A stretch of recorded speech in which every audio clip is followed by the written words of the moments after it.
마지막 구출 사역하는 날입니다.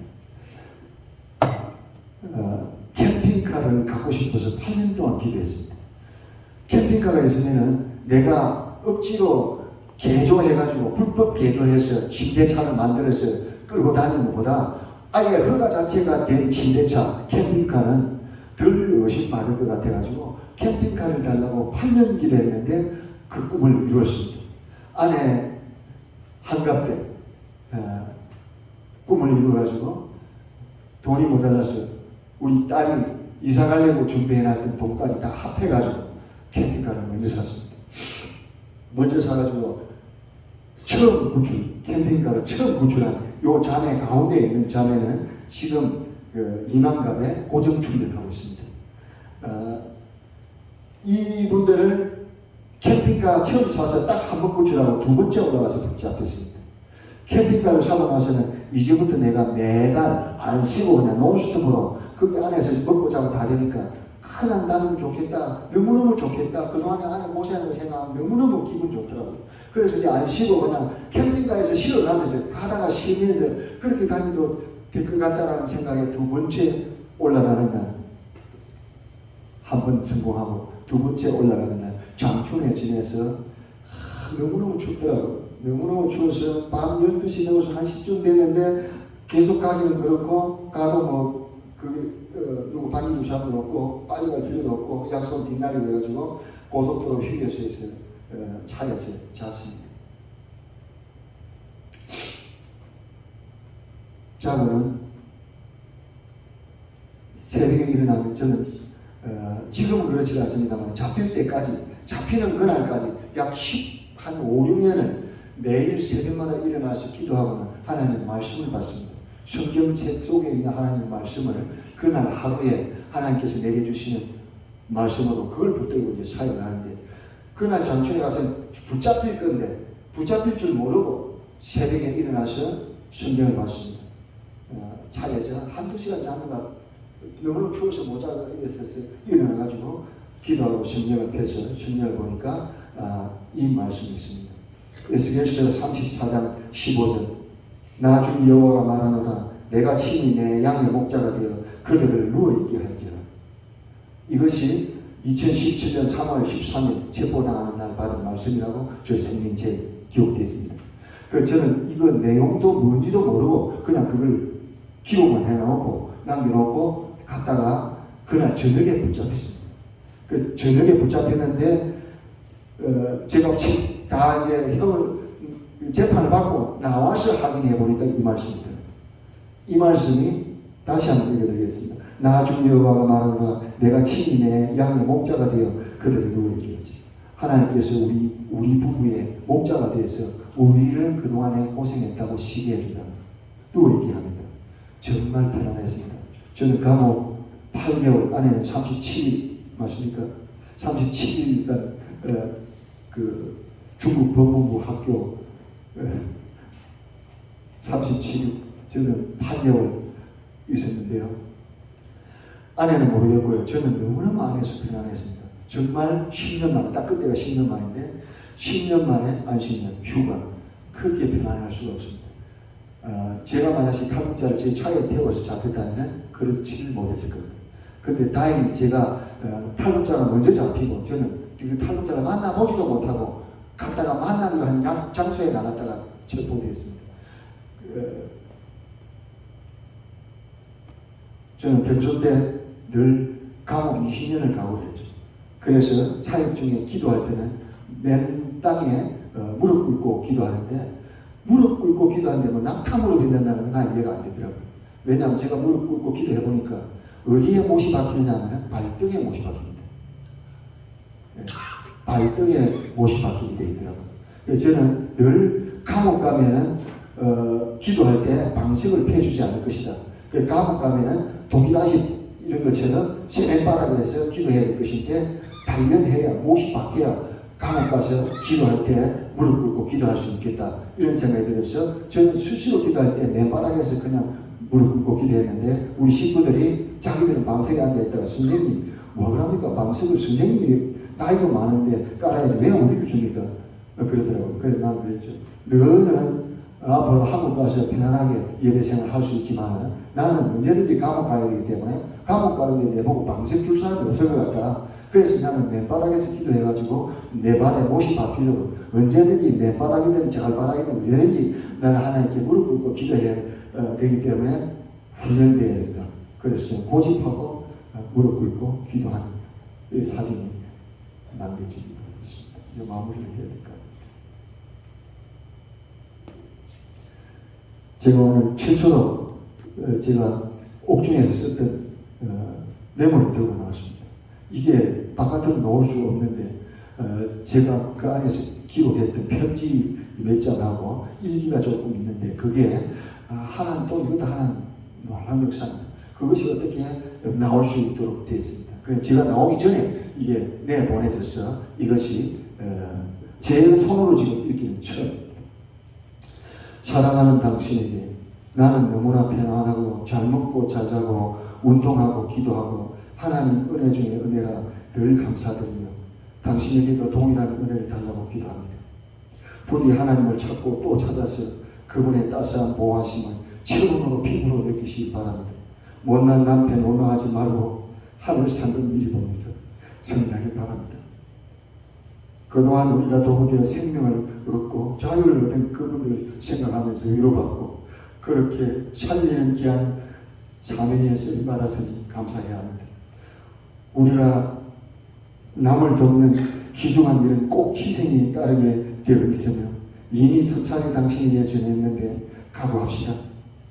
우리를 붙들고 계신 그분이 계시기에 넉넉히 이길 수 있는 힘을 주십니다. 매일 틈틈이 운동하세요. 틈틈이 무릎 꿇으세요. 책 많이 읽고 긍정적인 생각만 하세요.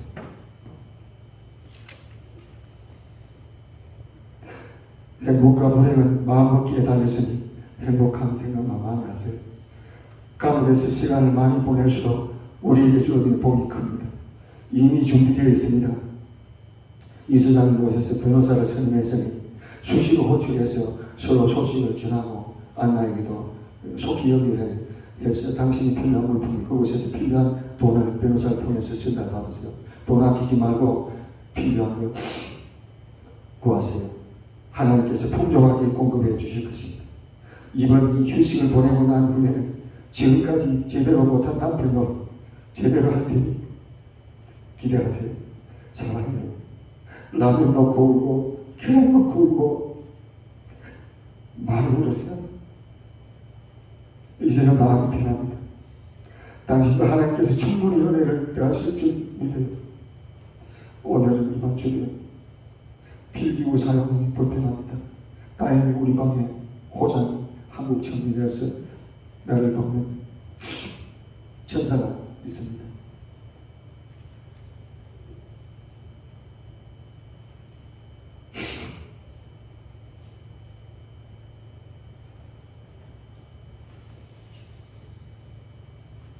노트북을 열었는데 메일이 하나 와 있더라.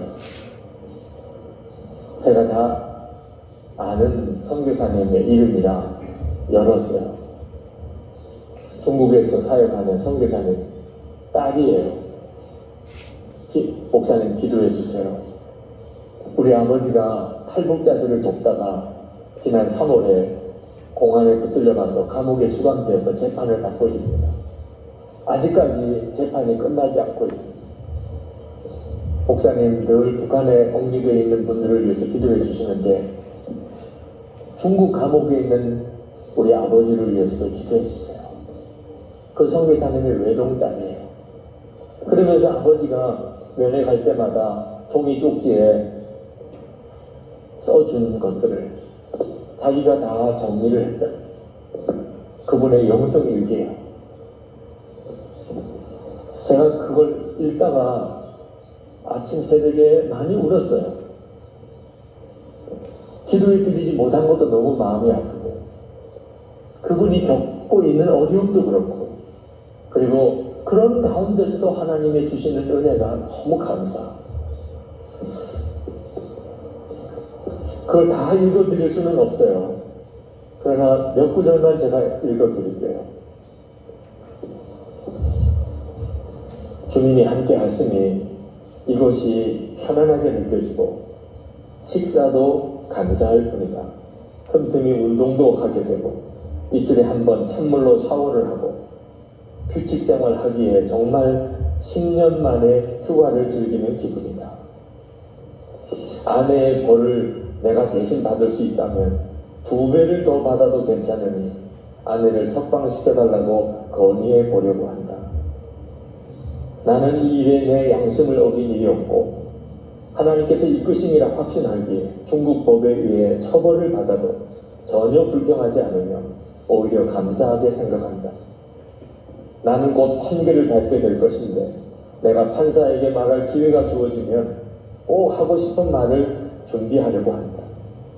존경하는 판사님, 100년 전 우리 선조들이 이 압록강 두만강을 건너올 때는 조국 광복을 위해서 강을 건너와 독립운동을 했습니다.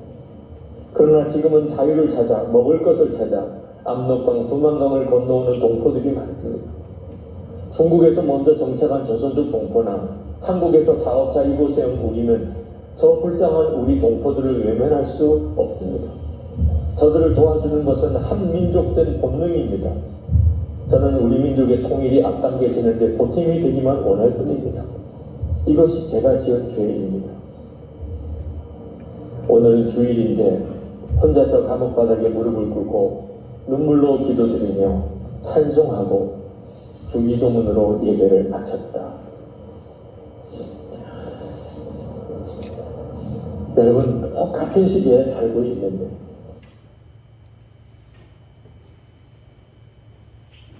그 이후에 제가 라오스로 주망대에서 나왔습니다.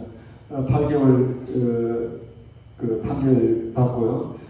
라오스로 나왔거든요. 주방 10년 돼서 지금 2년 남았습니다. 2년 후에 다시 들어갈 계획을 가지고 있고, 왜냐하면 우리 중국에서 제가 선교사로 드러난 게 아닙니다. 그다음 부록하로 드러난 것도 아니고 일반 사업하다가 가난한 불쌍한 우리 동포들을 도운 것으로 되어 있어서 선처를 받아서 나왔습니다.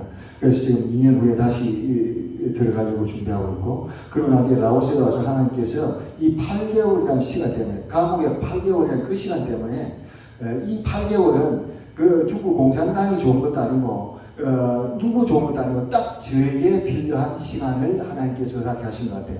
이 8개월 때문에 한국 나와서 간증을 한번 했는데 3,400명이 모여있는 조경파적으로 모여서 구국 기도를 하는 그 장소에서 제가 간증을 했는데 딱 한 분이 하나님의 음성을 듣고 제가 라오스에서 집을 짓게 됐어요. 집이 그때 당시 지었을 때 1억이 넘는 집을 지었고, 지금 집을 2채를 가지고 있고, 그 다음 목장을 가지고 있고,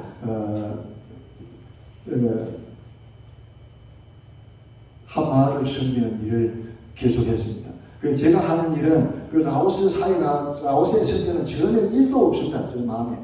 오직 저는 북한을 위해서 북한 선교를 해야 되고 통일을 위한 조그마한 보탬이라도 되어야 된다라고 저는 그런 소명의식을 가지고 있기 때문에 2년 후에 다시 들어간다면 두만강변에다가 사냥을 키우는 목장을 세우려고 준비 중에 있습니다. 그래서 지금 라오스에 있는 것을 모든 것을 정리해서 집 2채도 다 처분하고 여러분 기도 제목에 제가 좀 부탁할 겁니다. 이것들을 다 정리하고, 지금 목장은 소를 전부 다 마을에다 기부를 했습니다. 왜냐하면 소를 제가 계속 가지고 있는 동안에 소 때문에 제가 엄청난 빚을 졌습니다. 왜냐하면 소가 먹는 것이 금기철에 풀이 안 나는데 먹는 것이 한 달에 200~300만 원씩 먹으니까 제가 감당이 안 되더라고요. 그런데 그런 것들 때문에 소는 이제 제가 키울 수가 없어서 마을에다 기부해서 마을 재산을 주고, 그 다음 이제 집 2채는 빨리 정리를 해서 제가 이제 다음 사역을 준비를 하는데, 저는 라오스에 사역할 그런 사명이 없습니다. 저는 다시 두만강변 쪽으로 가려고 준비를 하는데 기도 부탁할 것이고요. 이 모든 일은 제가 한 것이 아니라 하나님께서 이끌어 주셨기 때문에 오늘 이 자리까지도, 오늘 이 시간도 사실은 저는 기대를 안 했거든요. 제가 가덕교회에 그 많은 선교사님들, 유명하신 분들 계시고, 그런데 저같이 뭐 선교사 자격도 없고, 제가 처음 제목을 타이틀을 그렇게 해야죠. 한국교회에서는 저를 선교사로 인정도 안 했고 파송한 일도 없고 아무 일도 없습니다. 그냥 저는 중국에서 기도하다가 하나님이 끌어줘서 지금 오늘 여기까지 왔는데, 그런 일을 본다면 정말 아무것도 아니에요. 그래서 나는 이 교회에서 이런 시간을, 내가 이런 데서 서서 이런 간증을 할 거라고는 생각지도 못했고, 만약에 한다면 거절하고 싶었고 그런 심정이었습니다. 기도 제목까지를 제가 나누지는 못하고요. 하나님께서 제 찬양을 가장 기뻐 받으신다고 저는 그렇게 생각합니다. 제가 이렇게 변화된 것은요, 찬양 한 곡 때문에 변화됐습니다. 2007년도 어느 날 밤에 3개월을 골방 기도를 하다가 3개월 되는 그날 찬양 한 곡 듣다가 변화되어서 강제로 끌려가지고 압록강 도망강을 다니다가 여기까지 왔습니다. 마지막 저는 이 찬양을 하고 기도 제목 올려놓고 마무리를 하도록 하겠습니다.